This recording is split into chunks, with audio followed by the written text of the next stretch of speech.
जिन लोगों ने जेल काटी है वो जानते हैं कि कभी भी सेल के अंदर मकड़ी नहीं पालनी चाहिए, लेकिन ये फांसी की सजा पाया कैदी कुछ ज्यादा ही बदनसीब था। जेल से भागने के लिए उसने एक खतरनाक योजना बनाई। उसने मकड़ियों को पकड़ पकड़ कर एक डिब्बे में जमा करना शुरू किया।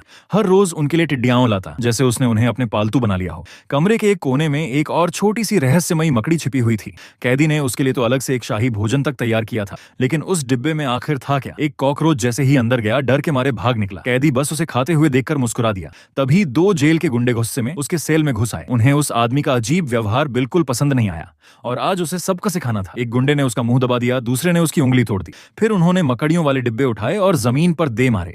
वो सारी मकड़ियां जिन्हें उसने इतने दिनों तक पाला था, चंद सेकंड्स में कुचली गईं।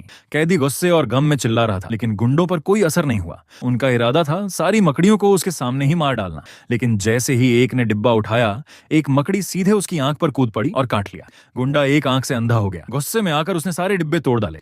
मकड़ियां भागकर कोने में छिप गईं। अच्छा हुआ कि एक वार्डन समय पर वहां आ गया, वरना कैदी भी मारा जाता। लेकिन सबसे हैरानी की बात तो ये थी, वो अंधा हुआ गुंडा उल्टा शिकायत करने लगा कि कैदी ने जहरीली मकड़ियां पाल रखी थीं, जिन्होंने उसकी आंख खराब कर दी। बहस के बाद जेलर ने तय किया कि पहले घायल गुंडे का इलाज करवाया जाएगा। कैदी ने जब अपनी कुचली हुई मकड़ियों की लाशें उठाई तो उसका दिल टूट गया। उसने मन में कस्में खाई, इन सब का बदला लूंगा। अगली सुबह जेल में जहरीली मकड़ियों के हमले से अफरा तफरी मच गई। वार्डन ने हुक्म दिया, सारे कैदियों को दूसरी जगह शिफ्ट किया जाएगा और हर कमरे को पूरी तरह साफ किया जाएगा। लेकिन अपनी खास मकड़ी को बचाने के लिए कैदी ने एक डरावनी योजना बनाई। रात को उसने फर्श पर कुछ अजीब से निशान बनाए, फिर बीचों बीच लेटकर एक प्राचीन मंत्र पढ़ना शुरू किया। आओ मेरे पास, हे महान और शक्तिशाली, अपनी कीमती प्रकृति से मुझे भर दो, मेरी आत्मा को बदल दो, मेरे पास आओ और मेरी आत्मा को ग्रहण कर लो। जैसे ही उसकी आवाज गूंजी, मकड़ियां धीरे धीरे उसके ऊपर चढ़ने लगीं, पर उसे इंतजार था उस रहस्यमयी मकड़ी का। जब वो बाहर निकली तो वो एक विकृत राक्षसी मकड़ी निकली। वो उसके सीने पर चढ़ी और अपने बड़े बड़े दांत खोल दिए। रात को जब वार्डन रूटीन चेक पर आया तो सेल एकदम खाली था, सिर्फ एक कपड़ा जमीन पर पड़ा था।